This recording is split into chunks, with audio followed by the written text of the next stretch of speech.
지방간 진단을 받으면 특히 여성들은 좀 당황합니다. 지방간이 뭘까? 술도 안 마시는데 지방간이 왜 생겼을까? 걱정이 앞서는데요. 왜 생기는 걸까요? 연세대 강남세브란스병원 가정의학과 동재준 교수 모셨습니다. 안녕하세요. 안녕하세요. 교수님, 지방간의 가장 큰 원인이 우선 술이라는 말은 맞는 건가요? 이건 뭐 이렇게 추정하는 겁니다, 사실은. 그러니까 정답을 알려면 지방간이 있는 분들한테 원인을 샅샅이 캐고 집에 가서 뭘 드시는지 확인을 해봐야 되는데 술 드시냐고 여쭤보면 사실 절반 이상은 숨기실 것 같아요. 네. 그래서 술이라고 안 하시는 분들이 많으신데 그걸 감안했을 때 이제 술이 원인이다라고 추정하는 경우가 많고요. 이건 인구 기반의 이야기입니다. 그리고 네. 그래서 우리나라 아무래도 음주 문화가 다른 나라들보다 좀 더 관대한 편이기 때문에 술이 많은 원인일 것이다 추정하는 것이지 정확한 통계가 있는 건 아닙니다. 그래서 내가 지방간이 있다고 하면 난 술도 안 먹는데 억울하다 말씀하신 분들 계신데 혹시 오해하고 계신 분들 계시다면 주변 분들에 대한 오해를 좀 풀어주셨으면 좋을 것 같습니다. 네. 그럼 지방간은 노화가 원인이라는 건 맞는 건가요? 뭐 나이 들면 생긴다. 혹은 뭐 네. 옛날에는 괜찮았는데 나이 드니까 생긴 것 같다 말씀하신 분들 많으신데요. 주로 발병 연령은 중년 이후로 알려져 있습니다. 뭐 B형간염이나 C형간염에 의한 경우도 마찬가지고 네. 술에 의한 경우도 마찬가지고 또는 비만에 의한 경우도 마찬가지인데 주로 음주한 연령이 중년이 되기 때문에 여러 가지가 겹쳐서 그런 걸로 돼 있고요. 오히려 또 그럼 거꾸로 나이 들게 되면 줄어들지 않습니까? 네. 그러면 개선되기 때문에 꼭 늙어서 그렇다 말씀하시기는 어렵겠습니다. 네. 요즘 뭐 지방간 진단을 받는 사람들이 늘고 있다고 들었습니다. 생활 습관의 변화가 문제인 걸까요? 네, 저도 마찬가지인 것 같은데 예. 바쁘다고 주로 앉아있게 되고 또 식사는 점점 고열량으로 가게 되고 혹은 이제 음료 같은 것도 굉장히 다양해졌잖아요. 예. 그래서 알게 모르게 드시는 당분이 많아진 게 또 원인이 되겠고 그거 대비했을 때 나이가 들수록 점점 신체 활동은 줄어들지 않습니까? 저희 기억해 보시면 초등학교 때처럼 그렇게 많이 뛰어다닌 적이 언젠지 마지막에 기억이 잘 안 나실 거예요. 그렇네요. 네. 근데 그렇게 살면 아마 예. 평생 이제 지방간이 없을 텐데 비슷한 양을 드시면서 계속 앉아있게 되니까 어쩔 수 없는 것 같습니다. 예. 그럼 지방간 의학적으로는 어떻게 설명이 될까요? 보통은 간 총무게의 5% 이상이 지방으로 대체되면 예. 지방간이라고 부른다고 합니다.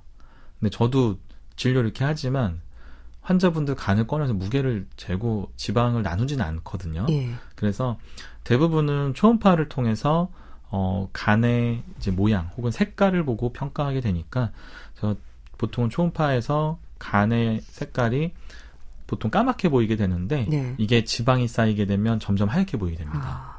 예, 그래서 그 하얗게 되는 정도를 보고 평가하거나 혹은 간이 실제 섬유가 쌓여서 딱딱하게 변하는 정도를 초음파로도 볼 수가 있어요. 네. 그래서 그런 걸 통해서 지방간이 어느 정도다. 단계가 1단계다, 2단계다, 3단계다 평가할 수가 있게 됩니다. 그래서 여러 가지 방법이 있지만 간단하게는 내 간이 5%는 지방으로 바뀌었구나 생각하시면 되겠고요. 네. 줄이려면 여러 가지 방법이 있겠지만 내가 문제가 뭔지 먼저 분석해보는 게 먼저가 될 것 같습니다. 예. 우리가 고기를 먹을 때 지방 덩어리가 있잖아요. 그런 지방들이 간에 틈틈이 쌓이는 거라는 말씀이신가요? 네. 실제 이제 푸아그라라는 요리가 있는데요. 예. 보통 보시면 간 색깔이 어떻습니까? 보통 뭐 노랗거나 연한 갈색을 띠고 있지 않습니까? 예. 심한 경우는 이제 아예 하얀색인 경우도 있는데 대표적으로 이 푸아그라가 이 오리한테 지방간을 유도해서 그 간을 먹는 요리거든요. 예. 그러기를 위해서 오리 입에 깔때기를 내고 계속 먹을 걸 준다 그래요. 예. 근데 우리 예전에 생각해 보시면 소간을 예. 가게에서 보시면 굉장히 빨갛고 예. 예쁜 형태고 그걸 이제 요리하게 돼도 어떻습니까? 거무죽죽하고 예. 까만 색깔이 되게 되는데 푸아그라 같은 경우에는 노랗다 혹은 갈색이 될 정도로 지방이 쌓이게 되는 거죠. 그래서 그 차이만큼 내 간이 변하고 있다 보시면 될 것 같아요. 그렇군요. 지방간은 치료가 돼야 하는 부분인 거죠. 네, 뭐 많이 얘기하면 지방간 환자 뭐 열에 하나 혹은 뭐 100에 하나는 장기간 혹은 뭐 수년, 10년 동안 간경화로 가게 돼서 목숨이 위협받게 된다라고 이야기하고 있습니다. 그래서 이 지방간은 치료해야 되는 부분인 거고요. 지방간을 일으킨 상황이 문제인 경우가 많기 때문에 이 부분에 대해서도 접근이 필요할 것 같습니다. 네. 알코올성, 비알코올성으로 나뉘는데 비알코올성이 더 위험하다는 말도 있습니다. 그러니까 간경변, 간암으로 발전할 위험이 크다는 말을 하거든요. 사실 뭐 누가 더 위험하냐 따지는 건 좀 무의미할 것 같긴 합니다. 예. 둘 다 치료가 필요한 상황이시고요. 알코올성 환자분들은 또 못 끊는 경우가 많습니다. 네. 그래서 또 위험할 수 있겠고, 비알코올성 환자분들 같은 경우에는 사실 어려운 것이 할 수 있는 걸 다 해도 계속 진행하는 분들이 계세요. 예, 근데 아직 문제는 약이 없습니다. 그래서 비알코올성이 더 위험하다고 하는 경우는 이런 경우를 두고 하는 경우가 되고요.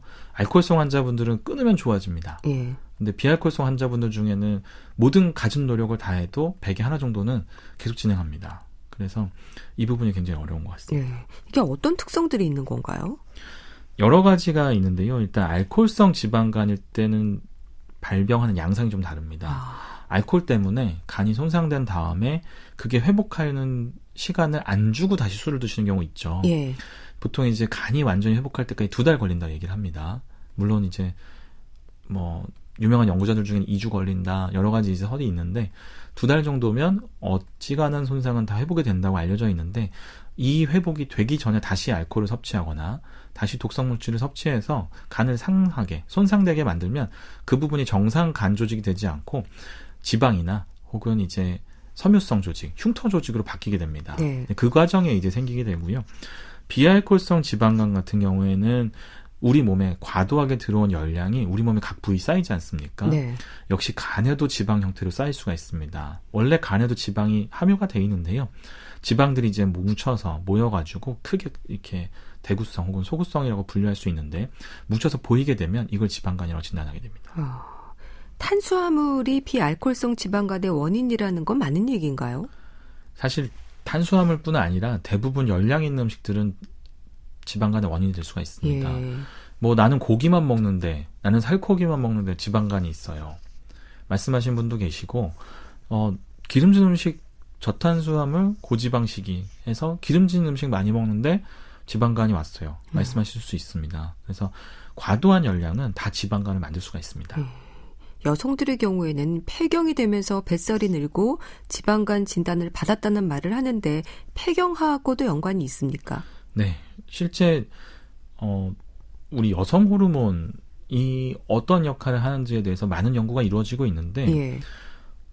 굉장히 도움이 되는 것 중에 하나는 여성 호르몬이 나오는 동안은 내장 지방이 덜 쌓이는 걸로 되어 있습니다. 그렇군요. 예, 그래서 저희 체성분 분석이나 혹은 복부 지방 분석을 해보면 폐경 전 여성분들이 비만하다고 하는 경우는 보통 피하 지방이에요. 네. 즉 이제 피부 밑에 있고 배 근육 안쪽, 즉 내장 옆에 지방이 있는 게 아닙니다. 그래서 젊을 때 비만은 복부 비만이지라도 피부 밑에 있기 때문에 상대적으로 빼기도 쉽고 다른 병의 연관이 적습니다. 네. 근데 폐경 후에는 억울하게도 이 여성 호르몬이 안 나오게 되면서 내장에 지방이 많이 쌓이게 돼요. 예. 그래서 남성형 비만으로 변하게 되는데 이 폐경 후에 그래서 간에도 지방 축적이 심하기 때문에 예. 지방간 판정을 받으신 분들이 폐경 후에 갑자기 많아지게 됩니다. 비알코올성 지방간이라고 하면 이제 우선 간 건강만을 생각하게 되는데요. 심혈관 질환의 위험으로도 이어진다는 말을 합니다. 그렇습니까, 교수님? 이게 참 어렵습니다. 예. 이게 나는 알코올을 섭취하는 것도 아니고 나쁜 생활 습관을 하고 있지도 않은데 도대체 나는 심장은 왜 문제예요? 예. 또는 뭐 당뇨도 위험해요. 이렇게 말씀하시게 됩니다. 근데 쉽게 말씀드리면 지방간 혼자 오지 않습니다. 원인이 열량을 과다 섭취하는 거였기 때문에 이 과다 섭취에서 올 수 있는 병들이 다 같이 오는 겁니다. 네. 즉 혈압도 올라가고 당도 높아지고 또는 이 두 가지 때문에 심장 혈관 혹은 전체 혈관에 콜레스테롤이 쌓여서 동맥경화도 진행되게 됩니다. 네. 그래서 지방간이 있으면 보통 다른 검사도 같이 해보시는 게 가장 유리하겠고요. 오히려 지방간 자체보다 동맥경화가 심해서 심장부터 보셔야 되는 분들도 꽤나 많이 발견되고 있어요. 그래서 네.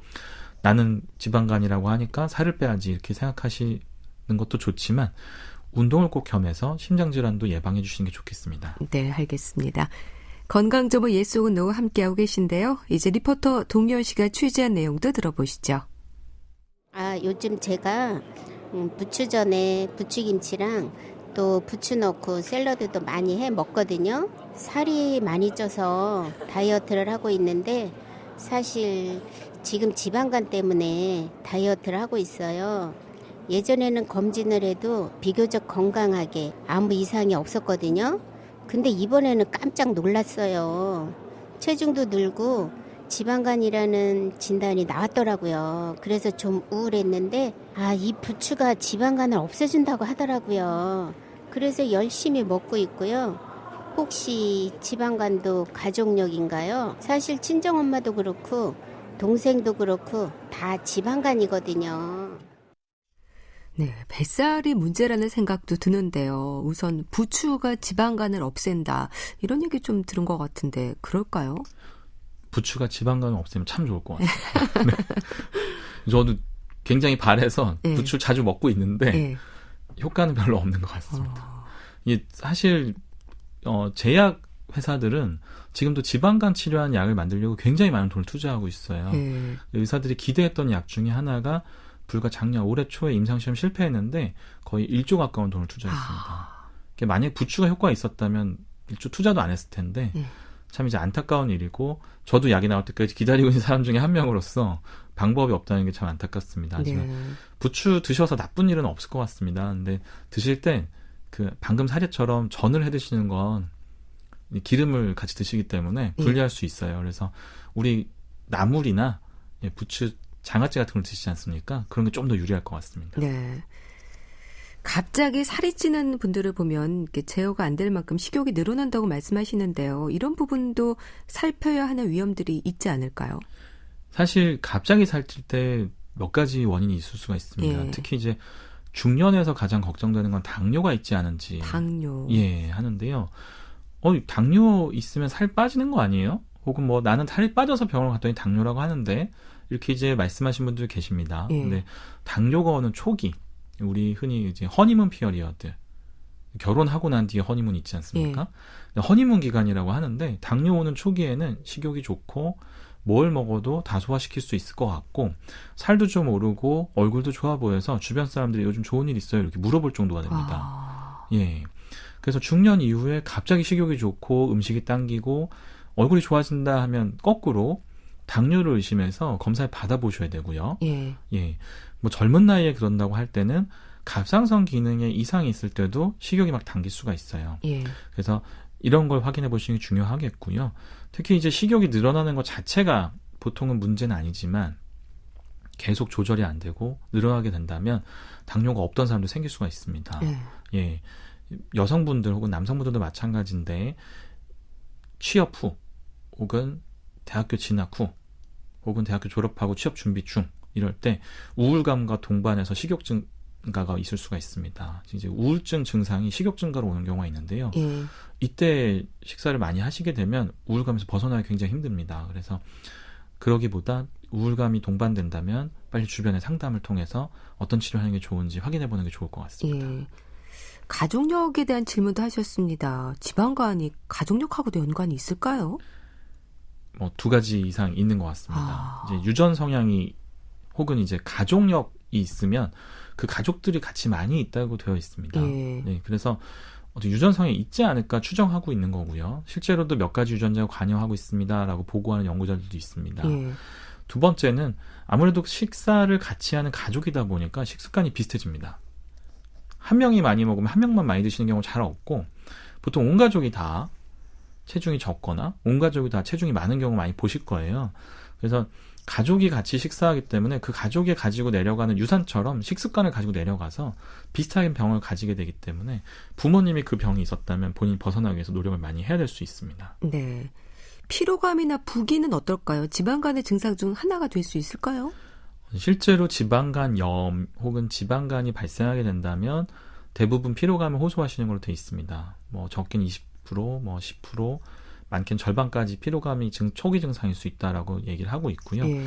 식습관이나 다른 여러 가지로 인해서 대사증후군, 즉 이제 당뇨나 고혈압 혹은 이제 고지혈증 같은 다른 병들이 동반되는 경우가 많기 때문에 일어난 일이고요. 네. 이런 병이 있게 되면 아무래도 평상시 좀 우울하다거나 기력 없음 혹은 자고 일어나도 개운치 않음 이런 증상들이 많이 따라오게 됩니다. 네. 그래서 증상이 있다면 더 의심해봐서 더 적극적으로 치료하는 게 좋겠습니다. 네.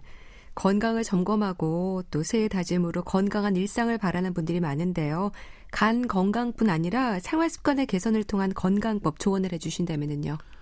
네, 뭐 여러 번 강조해도 부족하지 않은 이야기가 항상 적당한 식사를 하고 적당한 수준의 신체 활동을 가져야 된다 이야기하는데 네. 점점 현대가 급박해지고 혹은 바빠지는 사회가 될수록 앉아있는 시간이 늘어나게 됩니다. 그래서 앉아있는 시간에도 짬짬이 5분, 10분 혹은 3분이라도 뭐 제자리 뛰기라도 혹은 앉았다 일어났다라도 반복하면서 운동을 늘려주는 게 좋겠고요. 네. 거창한 계획도 좋으시지만 사실 나이가 들수록 거창한 계획 세우기 점점 부담스러운 것 같아요. 그래서 단순하게 나는 하루에 5분 빨리 뛰기 하겠다. 이 정도의 약속을 가지고 몇 달 지켜보시는 게 어떨까 싶습니다. 네. 자, 말씀 잘 들었습니다. 건강정보 예스오그노 지방간에 대해서 알아봤는데요. 연세대 강남 세브란스 병원 가정의학과 동재준 교수와 함께했습니다. 감사합니다. 고맙습니다.